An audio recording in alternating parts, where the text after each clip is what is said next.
साथियों, जय हिंद, जय भारत। मैं मदन लाल आज़ाद, संस्थापक संयोजक ठगी पीड़ित जमाकर्ता परिवार और all India bike board taxi union आज दिनांक 3 जुलाई 2024 को आपके समक्ष प्रस्तुत हूँ राजधानी दिल्ली से। कुछ बड़ी खबरें, विशेष सूचनाएं आप सबको बताने के लिए, इसलिए तमाम साथी पूरा वीडियो ध्यान से सुन लेंगे, ये बहुत ज़रूरी है। मेरे इस वीडियो संदेश को शेयर कर देंगे ज़्यादा से ज़्यादा साथियों तक, पर्सनल पर भी और ग्रुप्स में भी। और यदि कोई ऐसी जगह हो जहां आप ना शेयर कर सको तो अपने किसी और दूसरे साथी को बोल दें, वो इसे वहां शेयर जरूर कर दें, ताकि देश के 42 करोड़ ठगी पीड़ित जमाकर्ता परिवारों को ये पता चल सके कि आपके भुगतान की लड़ाई अब अंतिम चरण में पहुंच चुकी है और सबको इस लड़ाई में सम्मिलित होना अत्यावश्यक है अपना भुगतान पाने के लिए। जिन साथियों ने हमारे YouTube चैनल को अभी तक सब्सक्राइब नहीं किया है, वो इसे सब्सक्राइब भी जरूर कर लेंगे, ताकि आप सबको घर बैठे अपडेट मिलती रहे। लाइक और कमेंट भी कर देंगे साथियों, ये इसलिए ज़रूरी है। और इसे YouTube पर जाकर के सुना करें, वो भी ज़रूरी है, क्योंकि आपको देश का जो बड़े मीडिया संस्थान हैं, इलेक्ट्रॉनिक मीडिया जिनको बोल देते हैं, टीवी न्यूज़ चैनल्स, वो आपको सपोर्ट नहीं कर रहे हैं। अगर वो आपको सपोर्ट करते तो यूट्यूब पर इतनी माथापच्ची करने की आवश्यकता नहीं थी, लेकिन चूंकि वो सपोर्ट नहीं कर रहे हैं तो हमारे पास केवल और केवल एक साधन सोशल मीडिया रह जाता है अपनी बात कहने का। और यदि हम ठीक से सोशल मीडिया के माध्यम से अपनी बात दुनिया तक पहुंचा देंगे तो मेन स्ट्रीम मीडिया को भी आपकी बात कहनी होगी। दोस्तों, कल आप सब ने ऐतिहासिक अभिनव कार्यक्रम किया। बड़ा जबरदस्त कार्यक्रम था। देश के सैकड़ों जिलों में, सैकड़ों तहसीलों में ज्ञापन दिवस मनाया गया। भुगतान की गारंटी के अधिकार अनियमित जमा योजनाएं पाबंदी अधिनियम 2019 को सख्ती के साथ क्रियान्वित करने की मांग की गई, राज्यों से भी और केंद्र से भी, शासन और प्रशासन से भी। और साथ साथ आप सब ने, हमने मिलकर केंद्र सरकार को, राज्य सरकारों को, प्रशासन को ये चेतावनी भी दी कल के ज्ञापन दिवस के माध्यम से कि यदि आपने 31 जुलाई तक देश के तमाम आवेदकों का, ठगी पीड़ितों का पैसा अनियमित जमा योजनाएं पाबंदी अधिनियम 2019 के अंतर्गत उनकी जमा राशि का 2 से 3 गुना वापस नहीं किया, तो 31 जुलाई को हम शहीद आजम ऊधम सिंह जी के शहादत दिवस पर राजधानी दिल्ली के जंतर मंतर से लेकर पूरे देश भर में सरकार के खिलाफ असहयोग आंदोलन आरंभ करेंगे, जो अनिश्चितकालीन होगा, अनवरत रहेगा। और जब तक सरकारें हमारा भुगतान नहीं कर देंगी, तब तक हम सरकार के खिलाफ अपना असहयोग आंदोलन जारी रखेंगे। ये चेतावनी पत्र, ये ज्ञापन कल तमाम देश के डीएम, एसडीएम, एसपी, तहसीलदार, संभागीय अधिकारी, आयुक्त और स्पीड पोस्ट एवं रजिस्टर्ड डाक के माध्यम से आप सबने भेजे। गुजरात में कार्यक्रम हुए कल, महाराष्ट्र में हुए, कर्नाटक में हुए, केरल में हुए, तमिलनाडु में हुए, तेलंगाना में हुए, आंध्रा में हुए, छत्तीसगढ़ में, मध्य प्रदेश में, झारखंड में, बिहार में, राजस्थान में, हरियाणा में, पंजाब में, हिमाचल में, जम्मू कश्मीर में, उत्तराखंड में, उत्तर प्रदेश में, राजधानी दिल्ली में और वेस्ट बंगाल में, असम में, ऐसी ऐसी जगहों पर कल ज्ञापन दिवस मनाया गया, जहां हमको उम्मीद भी नहीं थी कि यहाँ भी कोई हमारा साथी होगा या हमारा कोई पदाधिकारी होगा। तमाम साथियों ने जो उत्साह, जोश कल दिखाया, वो अद्भुत था, प्रशंसनीय था। तमाम साथी जिन्होंने भी कल के 2 जुलाई के ज्ञापन दिवस कार्यक्रम में हिस्सा लिया, वो सब नमन के पात्र हैं, अभिनंदन के योग्य हैं। मैं आप सबको नमन करता हूं, आप सबका अभिनंदन करता हूं। आपने अपनी ऊर्जा और शक्ति का परिचय देकर कल सरकार को, शासन को, प्रशासन को ये बता दिया कि अब आप अपना भुगतान लिए बिना शांत नहीं बैठेंगे, और यदि आपका भुगतान नहीं किया गया तो ये सरकारों के लिए बहुत जल्दी बहुत खतरनाक सिद्ध होगा। साथियों, इस तरह का सत्याग्रह हिंदुस्तान क्या सारी दुनिया में संभवतः कभी नहीं हुआ होगा कि इस तरह का चेतावनी पत्र, मांग पत्र सरकार को किसी संगठन के कार्यकर्ताओं ने, पदाधिकारियों ने राष्ट्रव्यापी स्तर पर जारी किया हो। निश्चित रूप से शासन प्रशासन आपकी इस चेतावनी पर गंभीरतापूर्वक विचार करेगा, कार्रवाई होगी, और यदि उनके सिर पर शनि महाराज सवार हो गए हैं तो बात अलग है। हो सकता है अहंकार में आकर शासन प्रशासन हमारी इस अनुनय विनय को, करुणामयी पुकार को, न्यायपूर्ण मांग को स्वीकार ना करे। ऐसी स्थितियों में हम 31 जुलाई को पुनः देश की राजधानी दिल्ली में बड़ा आयोजन करेंगे, चक्का जाम कर देंगे पूरी तरह से। जितना भी लुटियन जोन हैं, जहां तमाम देश के राष्ट्रपति, प्रधानमंत्री, गृह मंत्री, कानून मंत्री, फाइनेंस मिनिस्टर, सांसद, विधायक, गवर्नर्स, विदेशी राजदूत जो लुटियन जोन में निवास करते हैं, उस पूरे को साथियों हमें जाम करना है। 31 जुलाई को इतनी बड़ी संख्या में आपको उस दिन दिल्ली पधारना है।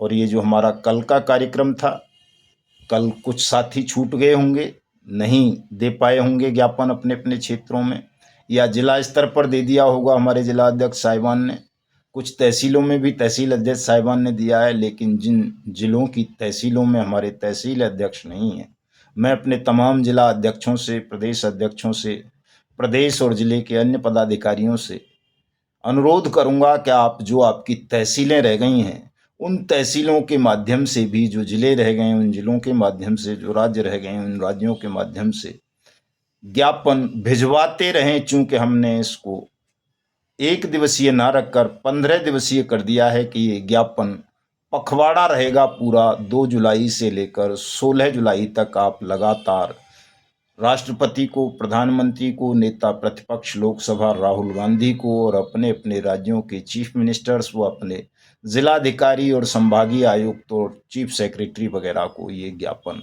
लगातार भेजते रहें। वही ज्ञापन रहेगा, केवल डेट चेंज हो जाएगी और नीचे जो पदाधिकारी हैं हमारे, उनके हस्ताक्षर, नाम, नंबर और एड्रेस चेंज हो जाएंगे। तो इस काम को लगातार करते रहेंगे। तमाम देश के तमाम बड़े अखबारों में भी कल के आपके ज्ञापन दिवस की खबरें छपी हैं। आप सबने अद्भुत साहस का परिचय दिया है। मैं पुनः आप सबको वंदन अभिनंदन करता हूं, और इसी कड़ी में मैं आपको बताना चाहता हूं कि हमारे दिल्ली के प्रदेश अध्यक्ष राजकुमार जी ने कल यही चेतावनी पत्र जो आपने जिलाधिकारियों के माध्यम से भेजा है, माननीय राष्ट्रपति, माननीय प्रधानमंत्री जी, माननीय नेता प्रतिपक्ष और दिल्ली के मुख्यमंत्री कार्यालय को बाई हैंड भी जाकर के दे दिया था साथियों, जिसकी अभी प्रधानमंत्री कार्यालय से SMS के माध्यम से सूचना भी आ गई है कि हमारा ये ज्ञापन पत्र उन्होंने PMOPG/D/2024/01333766 पर रजिस्टर्ड कर लिया है, और इस पर वो आवश्यक कार्रवाई करेंगे। तो राजकुमार जी का भी बहुत बहुत धन्यवाद। दिल्ली के अन्य साथियों ने भी तमाम ने ज्ञापन दिए कल, हरियाणा के तमाम साथियों ने दिए, राजस्थान वालों ने दिए, उत्तर प्रदेश वालों ने दिए, झारखंड, बिहार, मध्य प्रदेश, छत्तीसगढ़, असम, गुजरात, महाराष्ट्र, कर्नाटक, उत्तराखंड समेत जहाँ जहाँ भी कल ज्ञापन के कार्यक्रम हुए, उन सब के लिए बहुत बहुत वंदन अभिनंदन साथियों। और हमारे आगरा में एक साथी हैं रोहतान सिंह जी, तहसील अध्यक्ष हैं वो, लेकिन उनकी समझ, सोच, बुद्धि बहुत तीव्र है, और मैं तो उनको कह रहा था वो नेशनल कमेटी में संगठन महामंत्री का पद संभालें। अपने सुझावों को, अपने विचारों को, अपने आइडियाज़ को सेंट्रल स्तर पर वो इम्प्लीमेंट करें, लेकिन उन्होंने अपनी असमर्थता व्यक्त की है और कहा है कि साहब मैं बहुत मजदूर किस्म का आदमी हूँ, रोजी रोटी डेली लाना, डेली खाना होता है, परिवार पालना है, इसलिए मैं नेशनल स्तर पर तो नहीं निभा पाऊंगा अपनी जिम्मेदारियों को, लेकिन जिला स्तर पर अवश्य निभा लूंगा। तो उन्हें आगरा जिला का संगठन महामंत्री नियुक्त किया जाता है। और इसी तरह से आगरा से ही एक और साथी हैं हमारे श्याम सुंदर वर्मा जी, उनको हम उत्तर प्रदेश में संगठन महामंत्री नियुक्त कर रहे हैं। और चूंकि उत्तर प्रदेश बड़ा राज्य है, इसलिए कम से कम उसको 6 हिस्सों में बांटना है हमको, और 6 महामंत्री बनाकर उनको कुछ मंडलों का प्रभारी नियुक्त कर देना है, ताकि उत्तर प्रदेश को पूरी तरह से तैयार किया जा सके साथियों। तो दोनों साथियों को बहुत बहुत बधाई। उम्मीद करूंगा कि वो अपने पद का निर्वहन ईमानदारी और संपूर्ण समर्पण सिद्धांत के साथ करेंगे।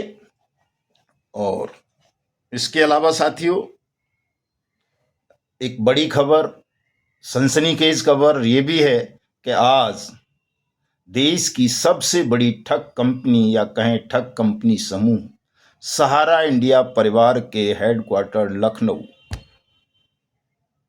कपूरथला हाउस में इन्फोर्समेंट डायरेक्टरेट ईडी की रेड हो गई है।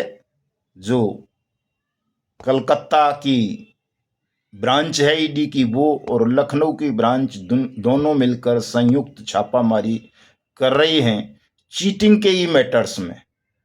चूंकि सहारा समूह केंद्रीय जांच एजेंसीज की रेड से बचा हुआ था, तो ये हमारे लिए एक बड़ी बात है, बड़ी खबर है साथियों कि जिस कंपनी ने देश के 12 करोड़ से ज़्यादा निवेशकों को ठगा हो, छला हो, आज बहुत लंबे समय के इंतजार के बाद वहां ईडी की कार्रवाई शुरू हुई है। उम्मीद करता हूं कि जल्दी से कार्रवाई शुरू होगी और नई भारतीय न्याय संहिता के अंतर्गत सहारा समूह के संचालकों के खिलाफ एफआईआर दर्ज करके इन सब को फांसी के फंदे पर सरकार लटकवाने का काम करेगी। साथियों, आप सबको सोशल मीडिया पर एक्टिव होना बहुत ज़रूरी है। इस काम को तमाम साथी कर लें, और चूंकि इसी से हमारा माहौल बनेगा, इसी से हमारी शक्ति बढ़ेगी। आप सब लोग सोशल मीडिया पर दिन रात सक्रिय रहें। रोज़ रात को 8 बजे से 10 बजे तक 2 घंटे ट्विटर वॉर में हिस्सा लिया करें, ताकि सरकार को हम बता सकें, समझा सकें, चेतावनी दे सकें कि अब अगर उसने हमारे साथ कोई हीला हवाली की, फेरफार किया, हमारा अपमान किया, उपेक्षा की और अनियमित जमा योजनाएं पाबंदी अधिनियम 2019 का सख्ती से क्रियान्वयन नहीं कराया, तो हम सरकार के विरुद्ध असहयोग आंदोलन ही नहीं,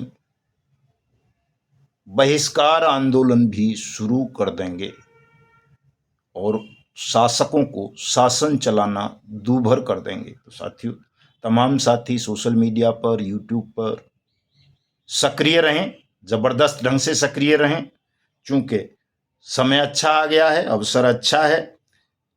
2-3 वो हैं टीवी एक्टर हैं, करण वाही और क्रिस्टिल डुसूजा, इनको भी ईडी ने पूछताछ के लिए सम्मन जारी कर दिया है। और भी कई बड़ी खबरें हैं इस तरह की आती रहती हैं दूसरे मैटर्स में भी, पीएसएल को लेकर के भी, बाइक बोर्ड को भी, रोज वैली को भी, पिनकोन को भी, आपका जीसीए मार्केटिंग को लेकर के भी, कल्पतरू को भी, टोगो को भी, और इस तरह की जितनी भी कंपनी या क्रेडिट कोऑपरेटिव सोसाइटीज हैं, इंक्लूडिंग आदर्श, संजीवनी, आपेश्वर, खेतेश्वर, धोकेश्वर, जेके, वीटर्निटी, जनशक्ति, केमना, अल्केमिस्ट वगैरह वगैरह, इन सभी के खिलाफ लगातार अब कार्रवाई आरंभ हो गई है। नई न्याय संहिता लागू हो चुकी है।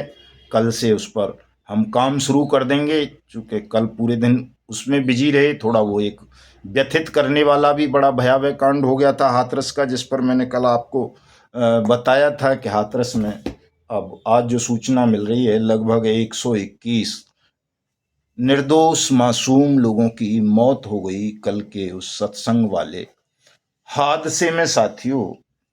और उसमें कोड़ में खाज वाली बात ये भी है कि जो वो बाबा है भोलेनाथ, क्या नाम है उसका, साकार विश्वहरी, उसके बारे में, हालांकि हमारा तो पड़ोसी है, पहले से भी जानते हैं, लेकिन कुल मिला के बाबा तो बाबा ही होते हैं। कहीं ना कहीं उनकी ऐषणाएं जाग जाती हैं और अंत में आकर के वो घपले घोटाले करने लगते हैं, इस तरह की चीज़ें कर देते हैं जो किसी भी मानवतावादी दृष्टिकोण के लोगों को नहीं करनी चाहिए। और उन्होंने एक आपराधिक कृत्य करते हुए मतलब घृणित कृत्य किया है कि उनके सत्संग की वजह से 121 लोगों की जान चली गई और उन्होंने मुड़ कर के भी नहीं देखा, वो मौके से भाग गए, भूमिगत हो गए, फरार हो गए। और खबरें चल रही हैं कि उनको पुलिस तलाश कर रही है, वो मिल नहीं रहे हैं। जिनके भक्तों की जान चली जाए उनको मौके से भागना नहीं चाहिए, साधारण मनुष्य को भी नहीं भागना चाहिए। वो तो स्वयं को विश्व साकार हरि का अवतार बताते हैं। इस तरह की मतलब घटिया, घृणित, डरावनी सोच की उम्मीद उनसे नहीं की जा सकती। उनको सामने आना चाहिए और फेस करना चाहिए कानून के उसको, चूंकि अपराध तो हुआ है, उन्होंने किया, उनके आयोजकों ने किया, प्रशासन ने किया, निर्दोष लोगों की जान गई हैं, जो बहुत दुखद है।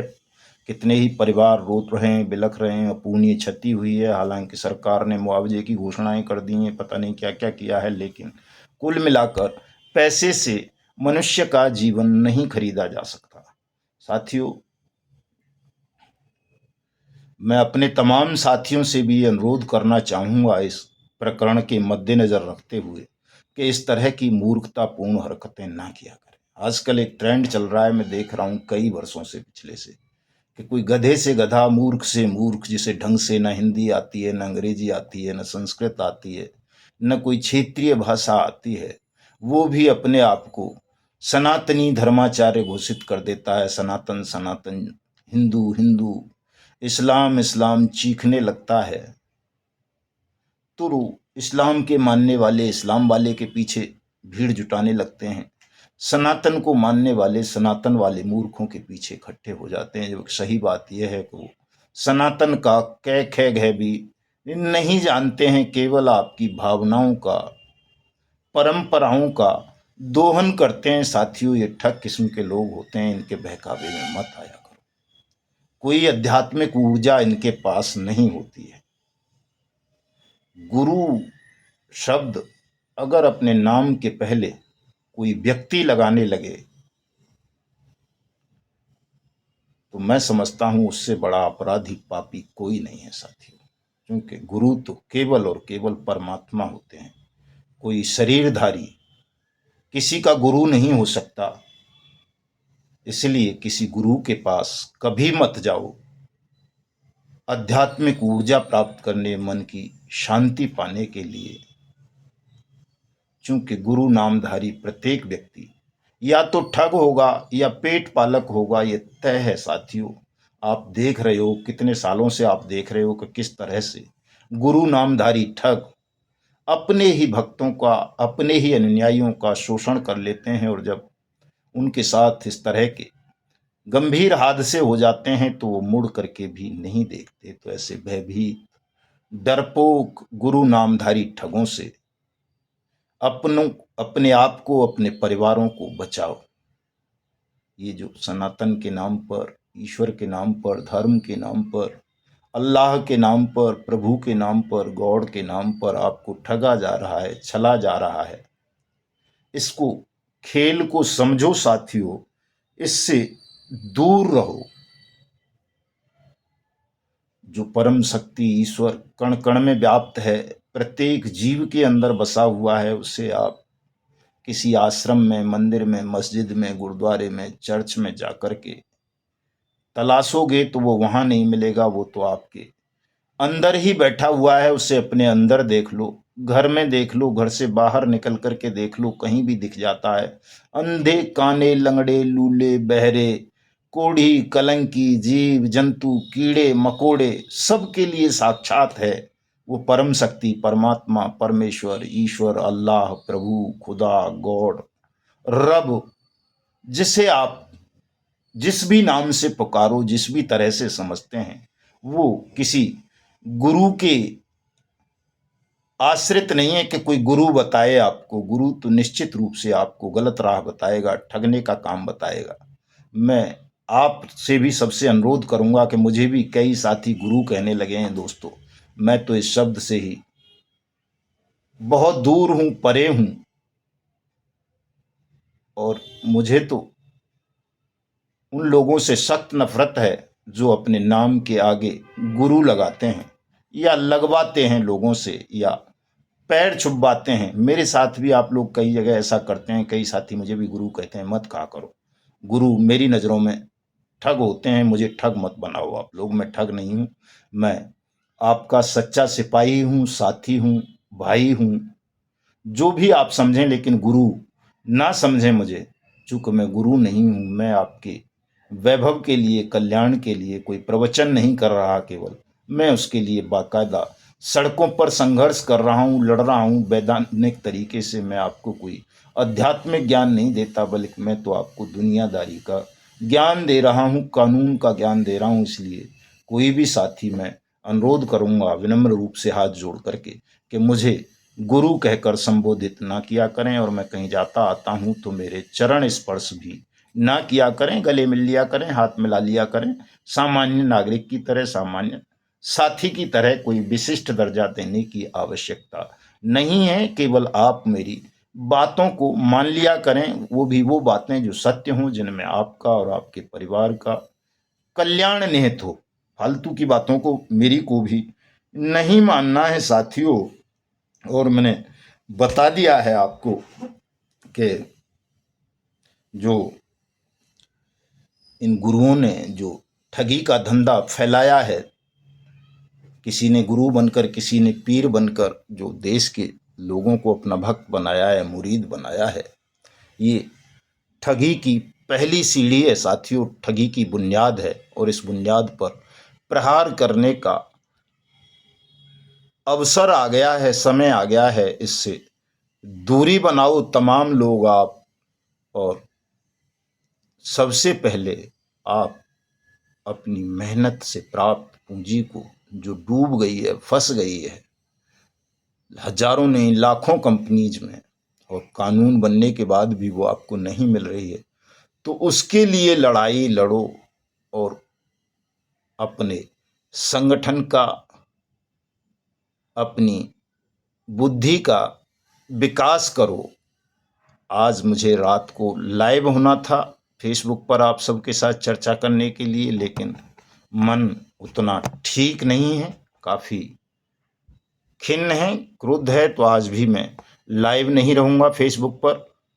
कल प्रयास करता हूँ कि कल आपके साथ लाइव चर्चा करूँ लंबी, लेकिन आज ट्विटर पर ज़रूर सक्रिय रहेंगे रात को 8 से 10 बजे तक। तो जो भी ये खबरें आई हैं, इनको सबको संलग्न करके ट्वीट करेंगे, टैग करेंगे प्रधानमंत्री को, गृह मंत्री को, फाइनेंस मिनिस्टर को, नेता विपक्ष को, चीफ मिनिस्टर्स को, और तमाम कॉम्पिटेंट अथॉरिटीज़, बर्ड्स एक्ट को। इसको वायरल करेंगे रात को। तो 8 से 10 बजे तक तमाम साथी जुड़ेंगे ट्विटर पे। मेरी ट्विटर आईडी युगंतर न्यूज़ के नाम से है, उसको सब लोग फॉलो कर लेंगे जाके।